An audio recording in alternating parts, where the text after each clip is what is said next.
Greetings to you all in the most blessed name of our Lord and Savior, Jesus Christ.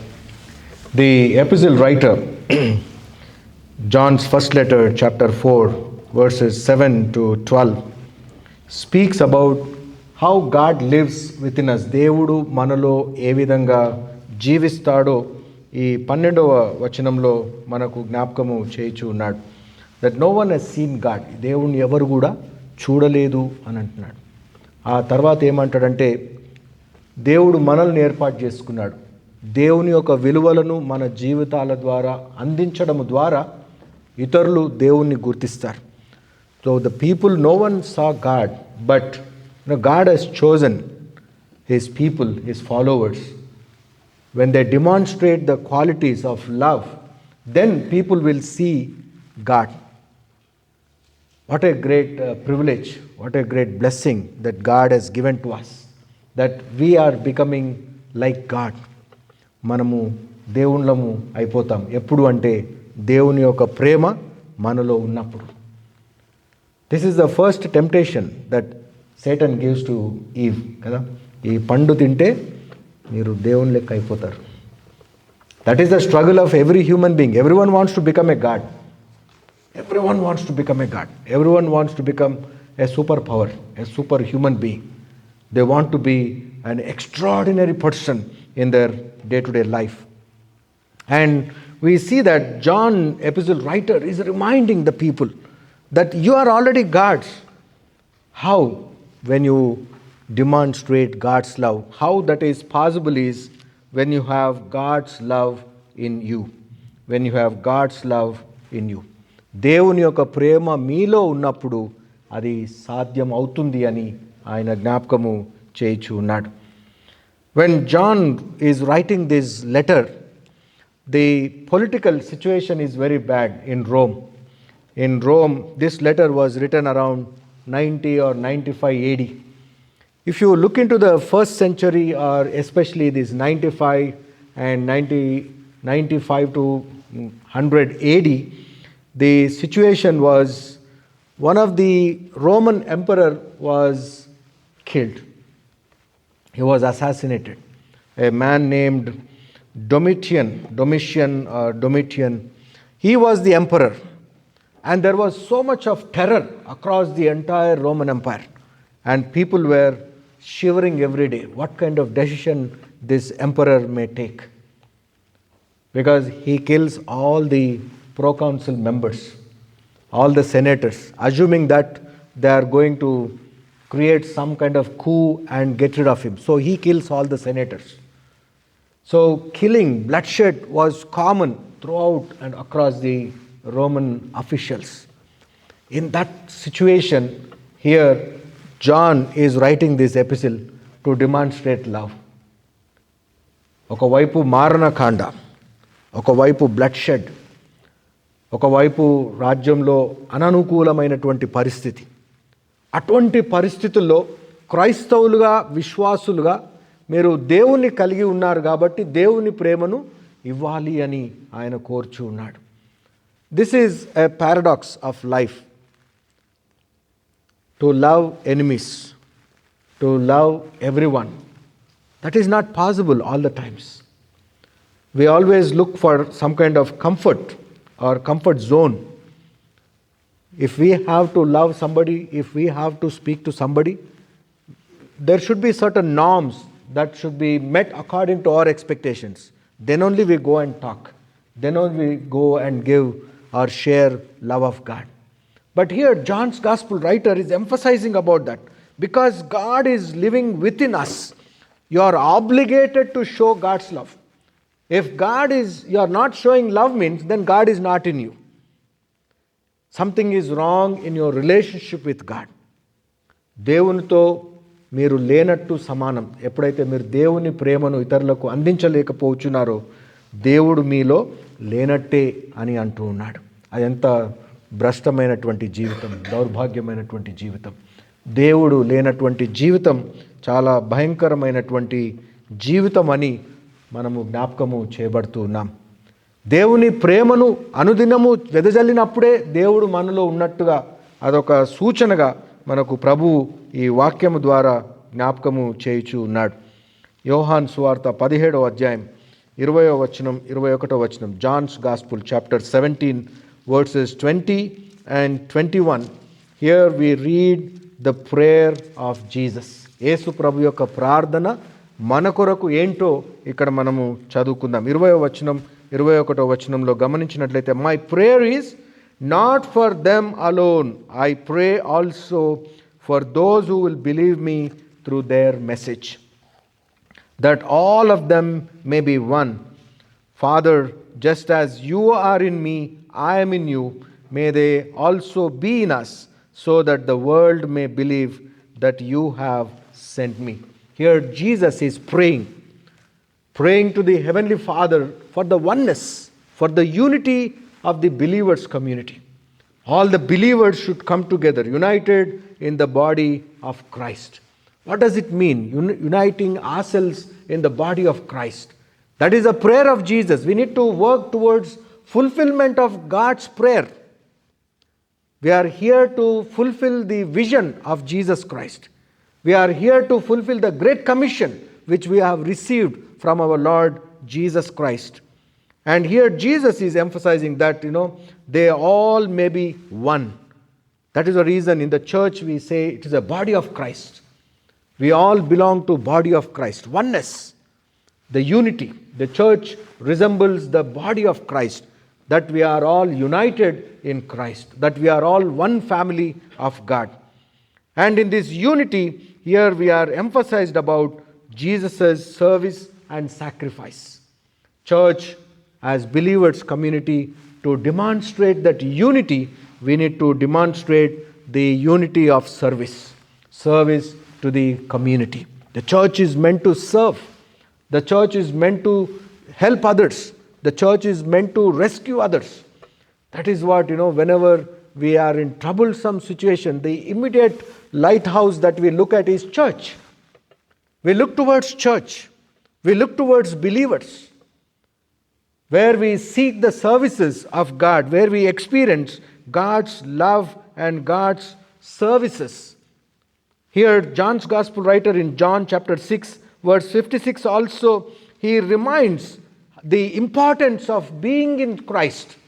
యేసుక్రీస్తు ప్రభువులో ఉండేటటువంటి ప్రాముఖ్యతను ఆయన ఇక్కడ జ్ఞాపకం చేయించు ఉన్నాడు. నా శరీరము తిని నా రక్తము త్రాగువాడు నా యందును నేను వాని యందును నిలిచియుందును. Yes, when you say that you belong to the body of Christ, you have to stand in him. నేను వాని యందు నిలిచి ఉంటాను అని అంటున్నాడు. I'm going to live with him. That is what it means. I'm going to live with them. They are going to live with me and I'm going to live with them. When that is possible is when they eat my flesh and drink my blood, means when they participate in the sacrificial service of me. For Jesus, the cup is the sacrifice on the cross. For Jesus, shedding blood means to wash away every iniquity of everyone. సమస్త లోకం యొక్క పాపమును కడిగివేయాలి అని అనగా యేసు రక్తంలో కడగబడ్డటువంటి మనము కూడా ఆయన యొక్క లక్షణము కలిగి ఉండాలి. అందరి పాపములను కప్పే విధంగా ఉండాలి. సామెతల గ్రంథంలో ఒక గొప్ప మాట ఉంటుంది. ఏంటంటే ప్రేమ దోషములను కప్పును. సండే స్కూల్లో ఇది బాగా రిసైట్ చేయించేవాళ్ళు. ఆ మాటలు పలకరాక అంతా ఇండియాలో ఉంటేనేమో ఇంగ్లీష్ మాట్లాడాలని వాళ్ళు తెలుగు సరిగ్గా వచ్చేది కాదు. ఇక్కడికి వచ్చాకనే తెలుగు మాట్లాడని చెప్పే పరిస్థితి. ఇండియాలో ఉన్నప్పుడు ఇంగ్లీష్ బాగా నేర్చుకోవాలని, ఇంకా ఈ తెలుగులో సండే స్కూల్లో చెప్తా ఉంటే ప్రేమ దోషాలను కప్పును అని వస్తుంది. దోషాలు కాదు నాయనా దోషములు అని పదే జ్ఞాపకం చేసేవారు. So that is how we remember that. Okay, దోషమును కప్పేది ప్రేమ. దేవుని యొక్క ప్రేమ మనలో ఉంటే ఇతరుల యొక్క దోషములను మనము కప్పగలుగుతాం. ఇతరులను అవమానపరచము, ఇతరులను తృణీకరించము, ఇతరులను భయాక్రాంతులుగా చేయము అని మనము జ్ఞాపకం ఉంచుకోవాలి. Here Jesus is saying you should live in me means you should be able to participate in my life.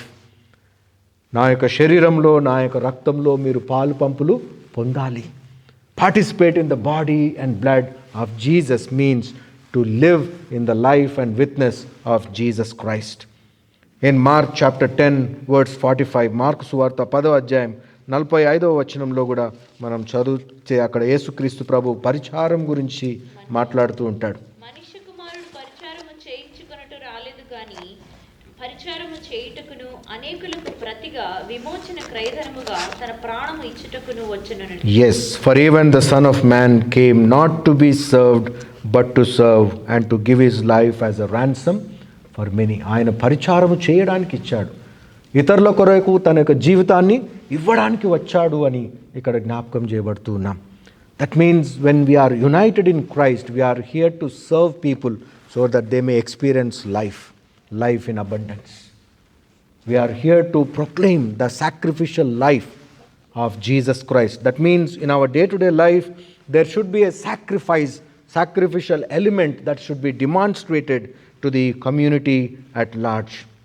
ఫిలిప్పీలకు రాసినటువంటి పత్రిక 3వ అధ్యాయం 10వ వచనంలో ఆయన పౌలు ఏమంటాడంటే, becoming like him in his death is a sacrifice. Becoming like him, preparing ourselves to sacrifice. When we claim that we are the body of Christ, what is the sacrificial element that we can boast about in our life? నేను దేవుని యొక్క సంఘంలో అంటకట్టబడి ఉన్నాను అని చెప్పడానికి నీవు నీ జీవితంలో దేవుని కొరకు, దేవుని సంఘం కొరకు చేసినటువంటి త్యాగం ఏమైనా ఉన్నదా? Can you write down in your diary and say that, yes, I have made this sacrifice for Christ's sake. I have made this sacrifice for Christ's church sake. దేవుని కొరకు, దేవుని సంఘం కొరకు మనం చేసినటువంటి సాక్రిఫైజెస్ ఏమైనా ఉన్నాయా అని మనలను మనము ప్రశ్నించుకోవాలి. పౌలు అయితే చాలా గొప్పగా రాసుకుంటాడు. ఆయన ఏమి సాక్రిఫైస్ చేశాడో అవన్నీ కూడా వివరిస్తూ ఉంటాడు. First he describes about what Christ has sacrificed for us in chapter 2, and then he concludes with his sacrificial things in chapter 3. మరణించినా కూడా నేను క్రీస్తు కొరకే అని అంటాడు. బ్రతుకుట మేలే, చావైతే ఇంకా లాభమే అంటున్నాడు. Nobody will ask for death. But here Paul was able to see that fullness. If he has to die for Christ, let it be. That was the motive of Saint Paul and other apostles in the early church community. హెబ్రీలకు రాసినటువంటి పత్రిక 13వ అధ్యాయం 15వ వచనంలో గమనించినట్లయితే sacrifices of praise అని అంటున్నాడు. చదువుతారండి అది 13వ అధ్యాయం 15వ వచనం. ఎస్, ఆయనకు ఎల్లప్పుడూ స్తుతియాగము చేయడము. ఎల్లప్పుడూ స్తుతియాగమే. ఏదో ఆదివారం ప్రైజ్ అండ్ వర్షిప్ అన్నప్పుడే స్తుతియాగం కాదు. Our life should be a song. Our life should be a music. Every time what we talk, what we hum, it should glorify God. మనం మాట్లాడే ప్రతి మాట, మన రిథం, మన లైఫ్ రిథం దేవునికి అంగీకృతమైనటువంటి స్తుతియాగంగా ఉండాలి అని ఇక్కడ హెబ్రీ గ్రంథకర్త జ్ఞాపకం చేయించి ఉన్నాడు. We need to question ourselves, what are the sacrifices? It is not lifting up some heavy weights and putting some sweat and say, yes, I have shed so much of sweat for Lord Jesus. No. Even our conversations, that is what it means. Praises స్తుతియాగంగా ఉండాలి అని అంటున్నాడు. సమూయేలు రాసిన మొదటి గ్రంథం 15వ అధ్యాయం 22వ వచనంలో గమనించినట్లయితే అక్కడ సాక్రిఫైజెస్ ఆఫ్ ఒబీడియన్స్ గురించి మాట్లాడతాడు. చదువుతారండి అది. మొదటి సమూయేలు గ్రంథం 15వ అధ్యాయం 22వ వచనం. అందుకు సమూయేలు తాను సెలవిచ్చిన ఆజ్ఞను ఒకడు గైకొనుట వలన యెహోవా సంతోషించినట్లు ఒకడు దహన బలులను అర్పించుట వలన ఆయన సంతోషించిన. Yes. So he is comparing. The Old Testament community members believed that by shedding animal blood God is so pleased. But on the other hand they were not obedient. And what prophet is reminding the community is, if you show obedience to God's word, that is as equivalent as sacrificing animals. మీరు దహన బలులు అర్పించుట కంటే యెహోవా మాట వినుట శ్రేష్టము అని పరిశుద్ధ గ్రంథంలో మనము జ్ఞాపకం చేయబడుతూ ఉన్నాం. Showing obedience. That is what even Jesus also says, when you listen to my words, when you obey my commands, when you do my will, you are pleasing heavenly Father. పరలోకపు తండ్రిని మనము సంతోషపెట్టినటువంటి వారం అవుతాము అని ఆయన మన జ్ఞాపకము చేయించు ఉన్నాడు. We need to make sacrifices when we claim that we are body of Christ. Sacrifice is the key, or sacrifice should be the motto of every believer. Because we are body of Christ. We are believers. We belong to that body of Christ, and Christ is our head. When we claim that yes, we follow Jesus, then we need to demonstrate this sacrificial element by showing obedience to God's word.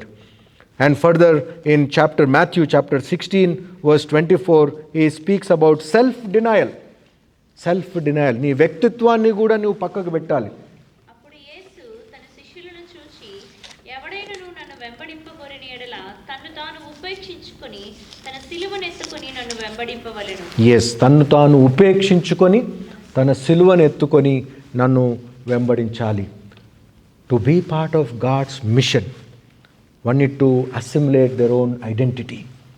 Can we see that in our churches, in our communities? We always long for our identity కదా. మనకు గుర్తింపు రావాలి, మన పేరు చదవబడాలి, మనల్ని అందరూ గొప్పగా గుర్తించాలి, అందరూ మన పేరే జ్ఞాపకం చేసుకోవాలి. Somewhere, sometime, if some names are forgotten in some occasions, people will feel offended. The real believers will say, it is praise be to God. I have done for the glory of God, not for identity. Modern context is influenced with the society so much that society influence is coming into church. That we are striving for secular identity in the spiritual realms. We are fighting. We are disagreeing. We are unable to accept that somebody is not recognizing us. But here Jesus is saying that is the first condition. If you want to follow me, if you want to be my follower, you need to renounce everything. You need to deny yourself. That means it is not you who live, as how St. Paul says. జీవించువాడను నేను కాదు, క్రీస్తే అని అంటాడు. It is no more I who live, it is Christ who lives within me. That is how St. Paul was able to demonstrate the sacrificial element. And he speaks about the sacrifice of material possessions. Matthew chapter 19 verse 21. మత్తయి సువార్త 19వ అధ్యాయము 21వ వచనం. Matthew 19:21. అందుకు యేసు, నీవు పరిపూర్ణుడు ఒకటకు కోరిన ఎడల పోయి నీ ఆస్తిని అమ్మి బీదలకిమ్ము. అప్పుడు పరలోకమందు నీకు ధనము కలుగును. నీవు వచ్చి నన్ను వెంబడించుమని అతనితో చెప్పాను. నీవు పరిపూర్ణుడు ఒకటి అంటే ఇంగ్లీష్లో అయితే కంప్లీట్ మ్యాన్ అన్నాడు. నీవు perfect, A complete personality. If you want to become a perfect person in me, then you go sell everything, give to the poor, and then follow me. Following with your wealth you cannot do. One person cannot ride 2 horses. That is what Jesus tells. One cannot keep one leg in the world and one leg in the church. No. You need to always make sure that you are able to sacrifice everything to follow Jesus Christ. What are the materialistic sacrifices that we can make? What are those materialistic things that are coming between us and God? దేవునికి మనకు మధ్యలో విలువైనటువంటి వస్తువులు, పరికరాలు ఏమైనా వస్తున్నాయా అని మనల్ని మనం ప్రశ్నించుకోవాలి. We have to examine. What are the things that are hindering to follow Jesus? What are the things that are creating inconvenience to follow Jesus? What are the things that are distracting me to follow Jesus? We have to be deeply rooted in Christ. If you are away from Christ, the danger is Satan will come and attack us. The absence of Holy Spirit is evil spirit. The moment God abandons us, the moment God's Holy Spirit leaves us, then Satan captivates us. Here in John's Gospel chapter 15, he reminds about this truth. Jesus' teaching, I am sayings. యోహాన్ సువార్త 15వ అధ్యాయం 4వ వచనం. John chapter 15 verse 4. Yes, నా యందు నిలిచి ఉంటే నేను మీ యందును నిలిచి ఉందును. చదవమ్మా ఇంకా. తీగ ద్రాక్షావల్లిలో నిలిచి ఉంటేనే గాని తనంతట తానే ఎలాగూ ఫలింపదో అలాగే నా యందు నిలిచి ఉంటేనే గాని మీరును ఫలింపరు. ద్రాక్షావల్లిని నేను, తీగలు మీరు. ఎవడు నా యందు నిలిచి ఉండునో, నేను ఎవని యందు నిలిచి ఉందునో వాడు బహుగా ఫలించును. నాకు వేరుగా ఉండి మీరేమీ చేయలేరు. Yes, the greatest competition for church or body of Christ is the world, even sometimes believers also. ప్రతి ఒక్కరు కూడా చర్చి పెట్టేయాలనే ఆలోచన ఉంటుంది అన్నట్టు. ఈ అమెరికాకు వచ్చినాక చాలామందికి ఒక శోధన అంటే నాన్ ప్రాఫిట్ పెడితే ఒక వీసా వస్తుందట కదా, చర్చి పెట్టేస్తే ఒక వీసా వస్తుంది కదా, ఇదొక శోధన. It's kind of a temptation. Every one wants to become church. No, you cannot be away from church.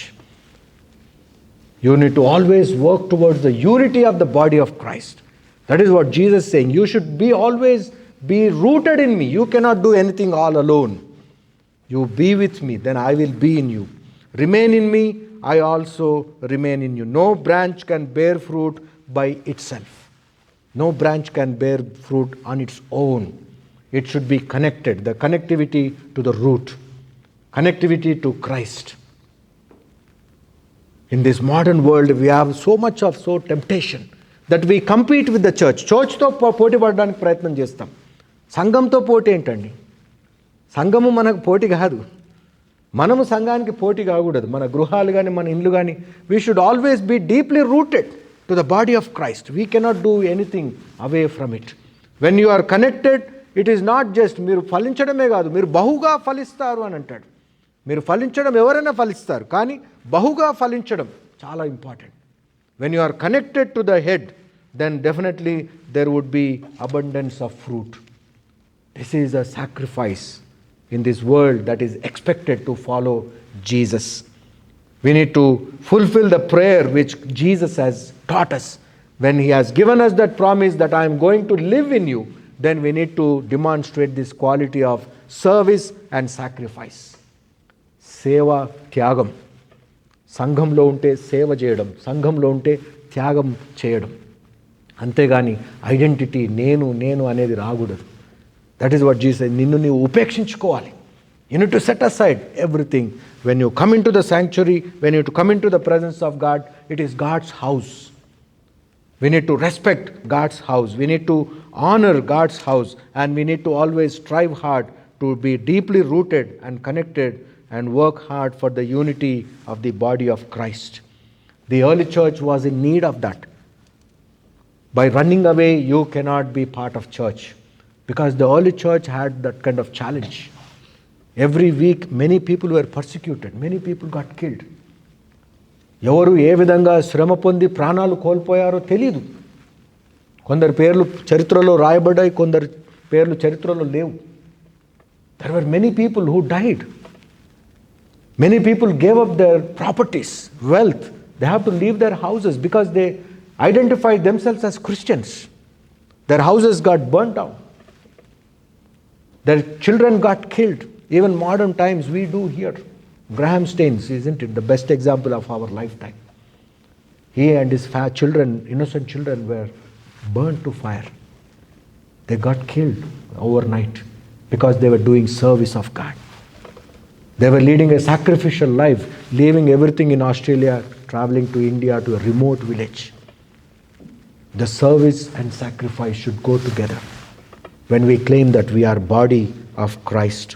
The second aspect that Jesus' prayer in John 17 to have with us or to demonstrate is we need to have that fellowship with Christ. దేవునితో సహవాసము కలిగినటువంటి వారమై ఉండాలి అని మనం జ్ఞాపకం చేయబడుతున్నాం. నీ కుమారుడు నిన్ను మహిమపరచినట్లు నీ కుమారుని మహిమపరచుము. నీవు నీ కుమారునికి ఇచ్చిన వారికి అందరికిని ఆయన నిత్య జీవము అనుగ్రహించినట్లు సర్వ శరీరుల మీదను ఆయనకు అధికారం ఇచ్చితివి. Yes, they may also be in us, and so that the world may believe. When we are in Christ, the world will believe us. If Christ is not within us, then the world will not believe us. Because when John epistle was written, there were so many wrong teachings, wrong doctrines.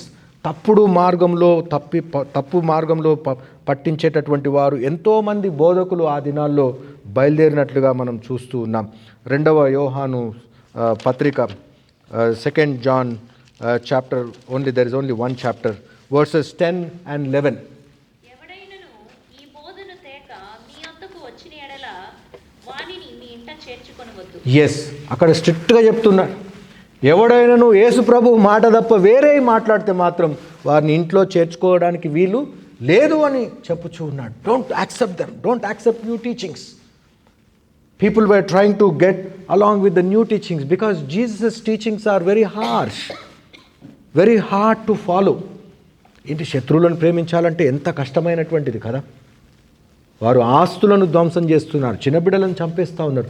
వారి కొరకు ప్రార్థన చేయడం, వారిని ప్రేమగా చేర్చుకోవడం, వారికి ప్రేమను అందించడం, వారిని క్షమించడం, ఇవన్నీ గొప్ప సవాలుతో కూడినటువంటివి. It's very hard, isn't it? Sometimes it is very hard to forgive our own family members. It is very hard to forgive our own brothers and sisters. ఒక్క గజము జాగ కొరకే కోర్టుకు పోయిన ఫ్యామిలీలు ఉంటాయి. జస్ట్ 1 square foot, ఓకే బ్రదరే కదా తీసుకొని లెట్ హిమ్. అబ్రహాం లాంటి బెనోవలెన్స్ రావాలి. లోతుని పిలిచి అంటాడు, నువ్వు ఎటు తీసుకుంటావో చెప్పు, నేను ఆపోజిట్ డైరెక్షన్ వెళ్తాం. ఎందుకంటే మనం ఒక కుటుంబం, మనకు కలహాలు ఉండకూడదు అని అంటాడు. We are 1 family. ఆ కలహాలు ఎవరి ద్వారా వచ్చాయి? అబ్రహాం పిల్లలతోటో లోతు పిల్లలతోటో కాదు, పనివారు గొడవ పడుతున్నందుకు. Even our worker should not fight. Our materialistic position should not bring in a dispute among our family, because we are 1 family of God. That is what the thought of Abraham. And here Jesus is reminding that to early church members to be united, to be in fellowship with Christ. Then only you can forgive your enemy. Then only you can demonstrate the qualities of God. Then you can be deeply rooted in the right teachings of God. There were so many wrong teachings during the early century times. Even St. Paul, while he was doing his ministry in Acts of the Apostles, chapter 13, there is one incident which is recorded. అక్కడ ఉన్నటువంటి వ్యక్తుల పేర్లు చదువుతారండి. కొందరు, ఒక వ్యక్తి వాక్యం వినాలని ఆశపడతాడు, ఇంకొక వ్యక్తి ఏమో సార్సరర్ ఉంటాడు. ఆయన పేరు కూడా బార్ జీసస్ అని ఉంటుంది. ఒక యేసుప్రభు పేరే పెట్టుకున్నాడు ఆయన. చదువుతారమ్మా, అది అధ్యాయం 13వ అధ్యాయంలో ఉంటుంది. అది అపోస్తుల కార్యముల గ్రంథం 13వ అధ్యాయం 6వ వచనం తర్వాత ఉంటుంది. A Jewish sorcerer and a false prophet, his name is Bar Jesus అని ఉంటుంది ఇంగ్లీష్లో. తెలుగులో ఏముంది అది?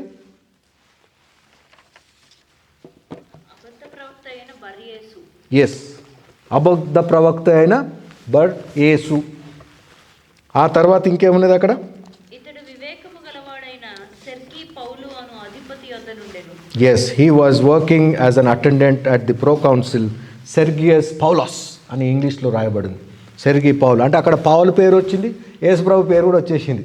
ఆ పేర్లు పెట్టుకొని వేరే ఇహలోక సంబంధమైనటువంటి కార్యకలాపాలు చేస్తూ ఉన్నారు. కానీ అక్కడ ఉన్నటువంటి ఆ సెర్గియస్కి ఏమో దేవుని మాట వినాలి అని ఆశ కలిగింది ఆయనకు. He was longing to hear the word of God. Then he calls this Paul who become Saul, who becomes Paul. చదువుతారండి తర్వాత అది.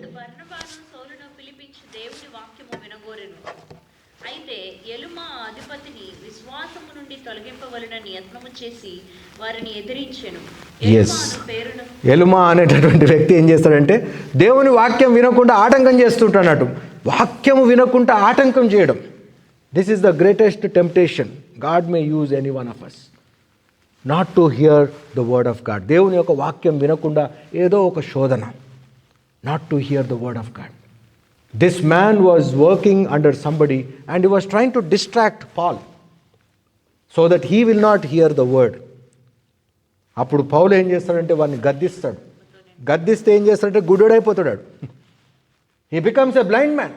That was the judgement which was pronounced on that man. Blind to the world, he cannot see anything.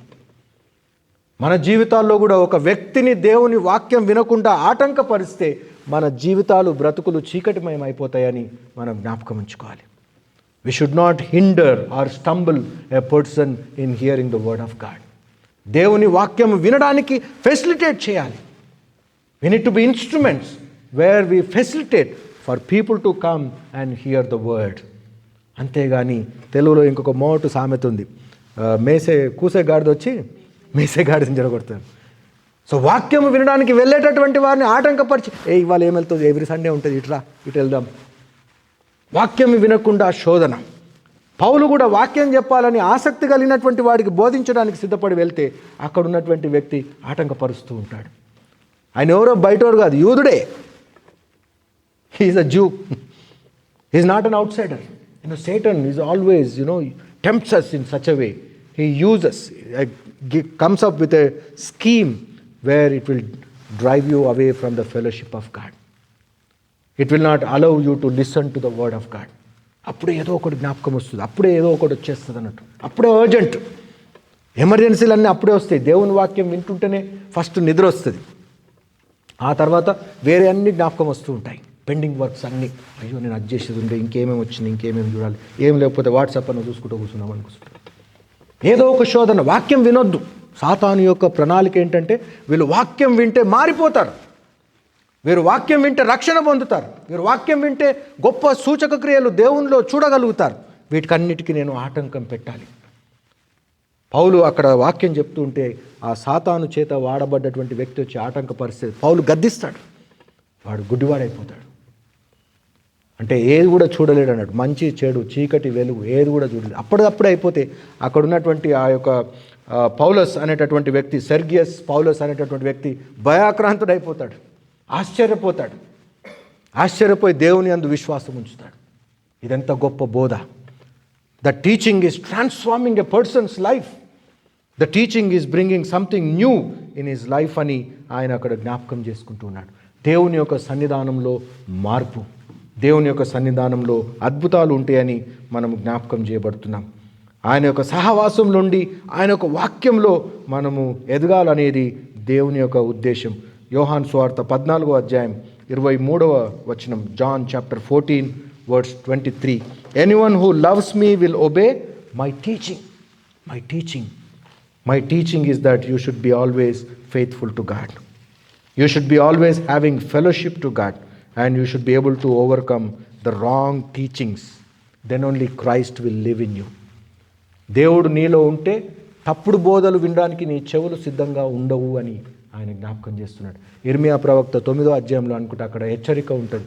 ఈ కళలు కానీ మీకు అనుకూలంగా చెప్పేటటువంటి వారు ఉంటారు, జాగ్రత్త అని అక్కడ ప్రవక్త జ్ఞాపకం చేస్తున్నాడు. There are so many wrong prophets who were available during the time of Jeremiah. There were so many wrong prophets who were living at the time of even prophet Elisha and Elijah. ఎంతోమంది తప్పుడు ప్రవక్తలను ఆయన చంపేస్తాడు కదండి. Elisha ప్రవక్త తప్పుడు బోధలు చేసేటటువంటి వారు అందరినీ జమ చేసి చంపేస్తాడు. He kills. ఆ దినాల్లో అటువంటి తప్పుడు బోధలు చేసేటటువంటి వారు ఉన్నారు.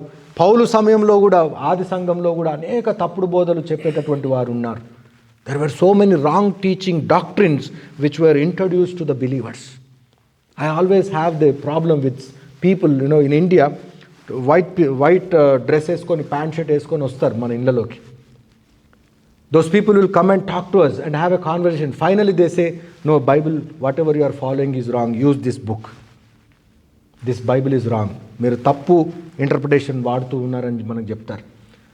అక్కడ ఎంతోమంది ఉంటారు, వాళ్ళు కేవలం క్రిస్టియన్స్ని టార్గెట్ చేస్తారు అన్నట్టు, వేరే వాళ్ళని టార్గెట్ చేయరు.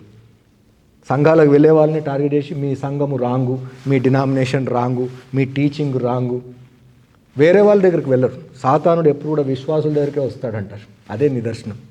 We need to be always diligent. తప్పుడు బోధలు మన ఇంట్లోకి వస్తూ ఉన్నాయా? తప్పుడు బోధ విధానం మనం పాటిస్తున్నామా? దేవునికి విరోధమైనటువంటి కార్యాలు ఏమైనా చేస్తూ ఉన్నామా అని మనల్ని మనము ప్రశ్నించుకోవాలి. ఎందుకంటే మనల్ని పిలిచినటువంటి వాడు నమ్మదగినటువంటి వాడై ఉన్నాడు. Is a trustworthy God. Is inviting us to be part of his fellowship. That is the invitation that Jesus is giving to each one of us. When we are in his fellowship, what are our thoughts? When we are in Christ, what is that we are able to receive the word? How is that we are hearing his voice? కొరింథీయులకు రాసినటువంటి మొదటి పత్రిక 1వ అధ్యాయం 9వ వచనంలో పౌలు వారికి జ్ఞాపకం చేస్తూ ఉన్నాడు. మన ప్రభువైన యేసుక్రీస్తు అను తన కుమారుని సహవాసమునకు మిమ్మల్ని పిలిచిన దేవుడు నమ్మదగినవాడు. yes, మన తండ్రి అయిన దేవుడు తన కుమారుని యొక్క సహవాసంలోనికి పిలిచినటువంటి వాడు నమ్మకమైనటువంటి వాడు. ఆయన నమ్మకమైనటువంటి దేవుడు. He will keep up his words. He will keep up his promises. He will not forget the covenant relationship with which God has entered with Abraham. Abraham passed away. After several hundred years, God has fulfilled that word. The promise what God is giving to our generation, we may not see certain fruits. Our coming generations may receive those fruits. Our coming generations will be blessed. God's word will not go in vain. దేవుని యొక్క వాక్యం ఏది కూడా నిరర్ధకము కాదు అని మనం జ్ఞాపకం చేయబడుతున్నాం. దేవుని యొక్క సహవాసంలో ఉంటూ, దేవుని యొక్క బోధన వింటూ, దేవుని యొక్క వాక్యంలో మనం నడుచుకోవాలన్నదే దేవుని యొక్క ఉద్దేశమై ఉన్నది. Then people can recognise as God is within this person. People will be able to admire us with that, God is in you. That is what the word of God here in first letter of John chapter 4 verse 12 he is emphasizing. God has created us and God's word lives within us. No one has ever seen God. If we love one another, God abides in us and his love is perfected in us. Shall we bow our head?